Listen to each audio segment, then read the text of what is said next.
think those, especially when I saw the news breaking that Rudiger they were looking to sell Rudiger and he wasn't part of Frank's plans. It took me back to the post-match interview against Sheffield United in July after we lost 3-0 to them, where he said, I learnt a lot that night. And a lot of people mocked sort of what he said that night as sort of, well, how can you sort of not know that Chelsea have defensive problems? But I think we all knew instinctively he wasn't talking about Chelsea have defensive problems. I think what he was talking about was there are certain players that I cannot trust anymore going into next season. And I think Rudiger has definitely been one of those on a chopping block. I think it's right now to come to Rudiger and to those players who haven't been let go because of the transfer window, because of the current market. Chelsea have benefited off of it being sort of a buyer's market rather than a seller's market in terms of selling unwanted players. Firstly, on Rudiger, of course, I think I disagree with you in terms of the sense that I think Rudiger,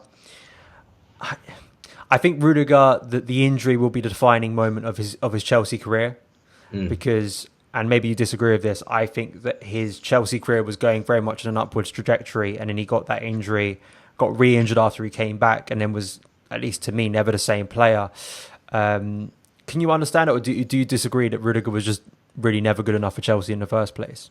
He's definitely dropped off big time since the injury, but for me, even pre-injury, I wasn't fancying him, to be honest. I looked at him as a defender. Yeah, he was a lot better, but I still saw errors. I still saw this, not even clumsy, but the lack of concentration, whether it be marking people from set pieces and allowing them to, he's getting beaten in the air. That's just something that shouldn't be happening for a centre-back of his stature. The concentration, just a lot of clumsiness going on. For me, I just didn't see the leadership qualities that I expect as well from someone of his experience. And yeah, for me, he wasn't ticking the boxes. I didn't feel like he was longevity-wise. When I speak about Chelsea players of that age, I say, can they lead us to a Champions League? Can they lead us to a Premier League title? And if the answer is no, then I make up my mind very quickly that they're not good enough, because I don't mind the youngsters. The youngsters, of course, they have time to grow. They have to, work out. First of all, they're still developing, so they haven't reached their prime yet. There's a lot of things going on there.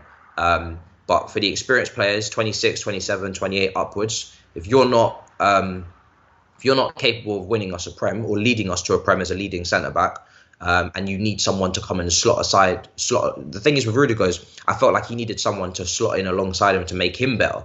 Not that he could make someone else better. That's the difference. There's this very small, fine line between them. And if I felt like he would never be good enough unless we had a world-class centre-back next to him.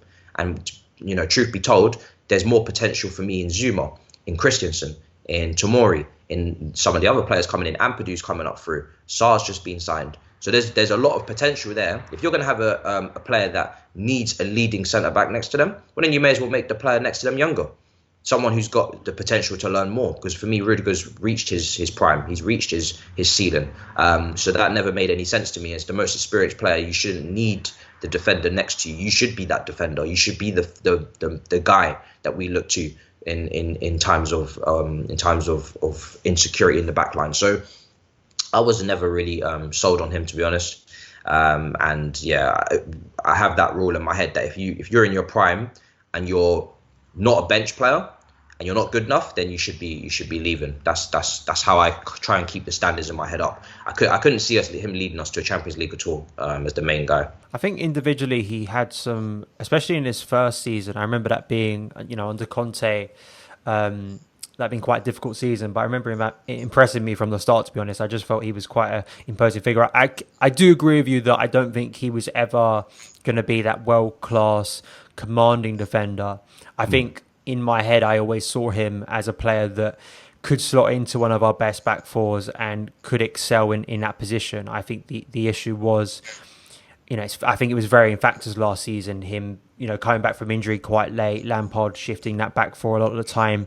I think you can't underestimate the amount of times our back four and centre backs were exposed last season on transition. I mean, I think that even Zuma at times looked bad. I mean, look at the FA Cup final to go against Arsenal, the Aubameyang goal. I mean, Zuma, I think, is our best in terms of centre-backs in the Premier League. Of course, we don't know what Thiago Silva's going to be like. We've only had a short period looking at him. But in terms of what we had before Silva arrived, I think Zuma was, the best in terms of dealing with the league. I think he's very adapted to the league and knows it very well.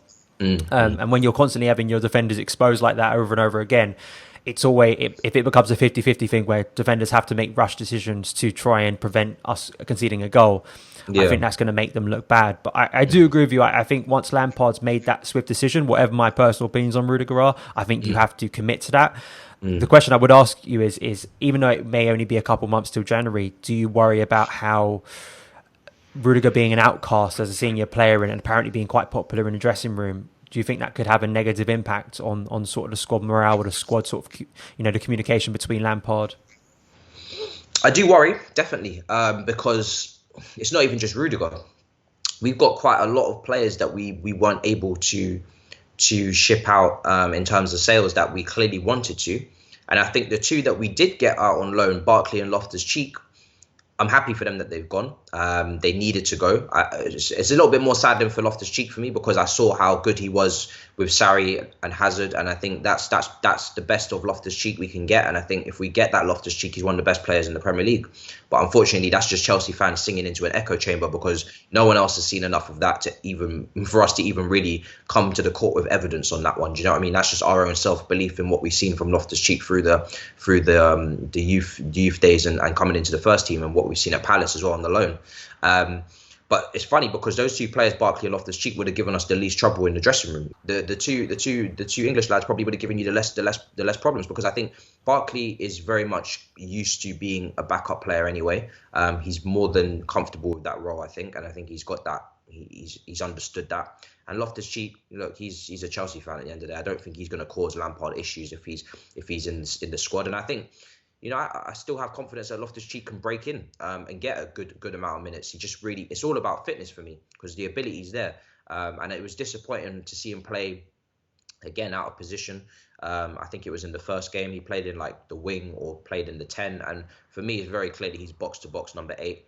And same with Mason Mount. They're both 8s, and that's where I want to see them playing. So I hope that's where he plays on his loan. I think Lampard's now got so many players that are not tunnel vision focused and are not with us. Rudiger, Alonso, Emerson, Kepa. Trying to think if there's any more. I think maybe up front we should be fine. Midfield we should be okay. Jorginho, I think they've managed to get him back alongside things now. It's funny because Jorginho was spoke about as this player that's 100% leaving.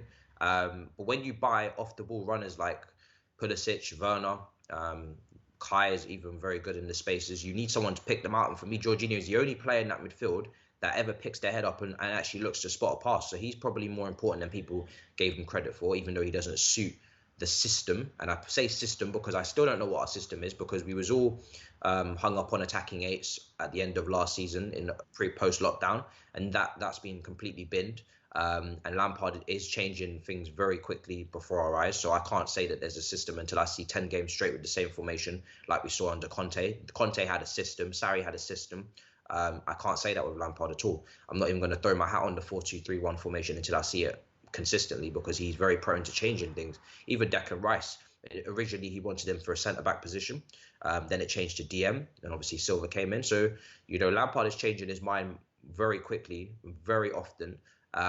Whether that be in-game, whether that be team selection to team selection, whether that be formation and style. So I'm not going to hang my hat on any sort of system or who can fit into what until I start seeing some consistency.